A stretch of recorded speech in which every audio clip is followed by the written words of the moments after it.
Les élections européennes ont donc rendu leur verdict. C'est sans appel. Finalement, tout sauf une surprise. Le Rassemblement national arrive largement en tête en France et dans la région. Qui plus est, Alexandre Fauquet est docteur en sciences politiques, enseignant à Sciences Po. Il est notre invité. Bonjour. Bonjour.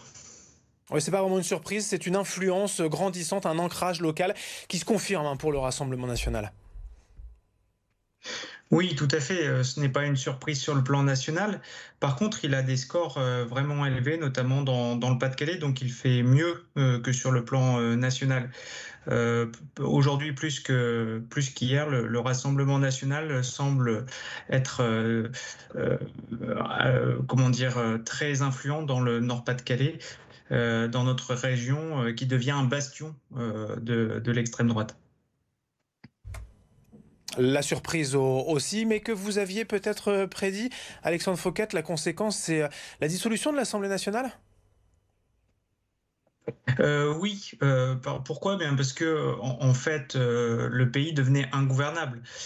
Quelles options se présentaient au président de la République? Bah, pas grand-chose. Continuer comme ça, c'était presque impossible parce qu'il était en position de faiblesse pour la bonne et simple raison que le camp macroniste hier a subi une lourde défaite et en vue des prochaines présidentielles, l'alliance avec la droite devait s'annonçait de plus en plus compliquée parce que la droite avait plutôt intérêt à faire cavalier seul pour présenter son propre candidat aux élections présidentielles. Et puis la droite voit bien que le camp macroniste subit des défaites, n'a pas vraiment intérêt à s'associer à lui.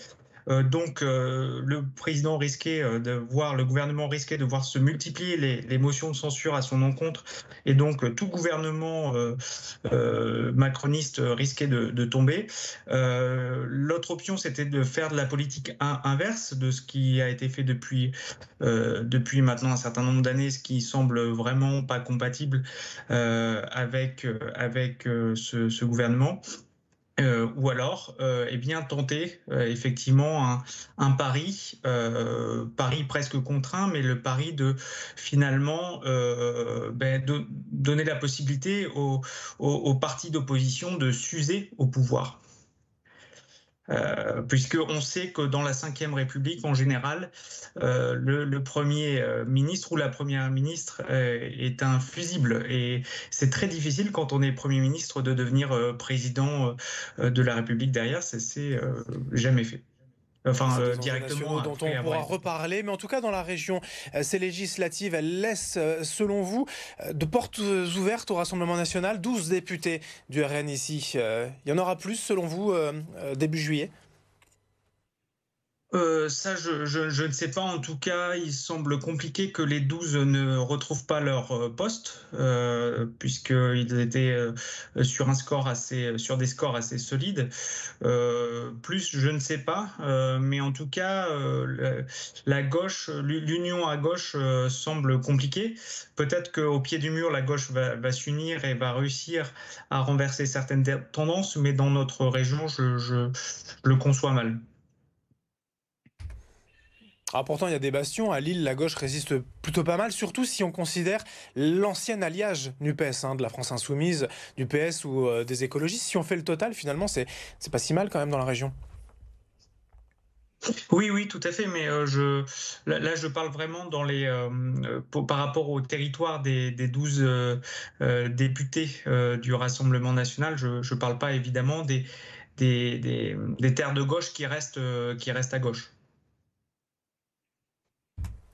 Revenons quand même aussi sur ce scrutin des européennes. Ce qui a pu surprendre, c'est la participation. Alors, elle est bien évidemment assez faible, 51%, mais elle est quand même supérieure aux précédentes élections européennes, en légère hausse.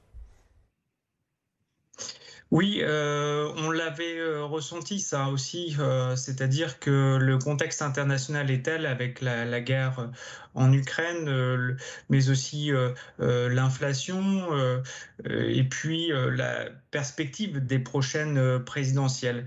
Donc tout cela faisait que même si la campagne n'a pas été très mouvementée, eh bien on a parlé beaucoup plus des élections européennes cette fois-ci que les fois précédentes. Donc une augmentation de la participation en légère hausse, sauf dans le Pas-de-Calais, et ça c'est assez préoccupant. On a plus voté dans le Nord que dans le Pas-de-Calais. Comment on explique quand même ce recul dans le Pas-de-Calais ? Oh, eh bien, je pense que c'est des conclusions qu'on peut tirer sur l'abstention de manière générale. Une partie importante des habitants de notre région et donc du Pas-de-Calais ne se reconnaît plus nécessairement dans l'offre politique qui lui est présentée.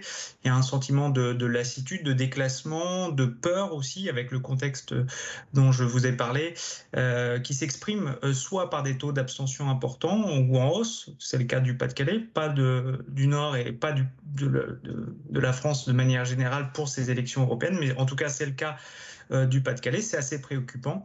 Cela vient, cette lassitude est causée par des difficultés multiples, principalement économiques et sociales, et ça se traduit généralement soit par une hausse du taux d'abstention, soit par un vote d'extrême droite. Et on voit que le score de Jordan Bardella dans le Pas-de-Calais est très élevé.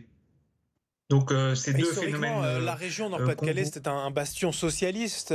Si on parle des classes populaires, nombreuses, bien évidemment ici, et surtout dans le bassin minier, en fait, ces classes populaires se sont transférées de gauche vers l'extrême droite. Il y a certainement un mouvement comme cela. Après, il ne faut pas surexagérer ce mouvement. Il y a aussi l'abstention qui est clairement aujourd'hui, le non-vote est clairement plutôt associé aux classes populaires. Donc, en tout cas, il y a le sentiment parmi les classes populaires qu'elles ne sont pas écoutées. Ça s'est traduit par le mouvement des Gilets jaunes, qui s'est un peu tari avec la crise sanitaire, mais qui a perduré quand même. Et puis, les réformes récentes, notamment la réforme des retraites, l'assurance chômage, couplée à l'inflation, tout ça fait que, et puis un usage immodéré des 49.3, tout ça fait que les classes populaires n'ont pas l'impression d'être entendues.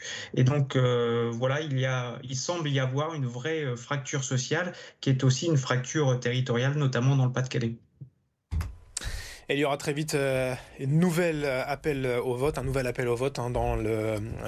France et dans la région, bien sûr, avec les élections législatives, élections locales à venir les 30 juin et 7 juillet prochains. Merci Alexandre Fouquet, docteur en sciences politiques, enseignant à Sciences Po, d'avoir été ce matin sur BFM Grand Lille et BFM Grand Littoral.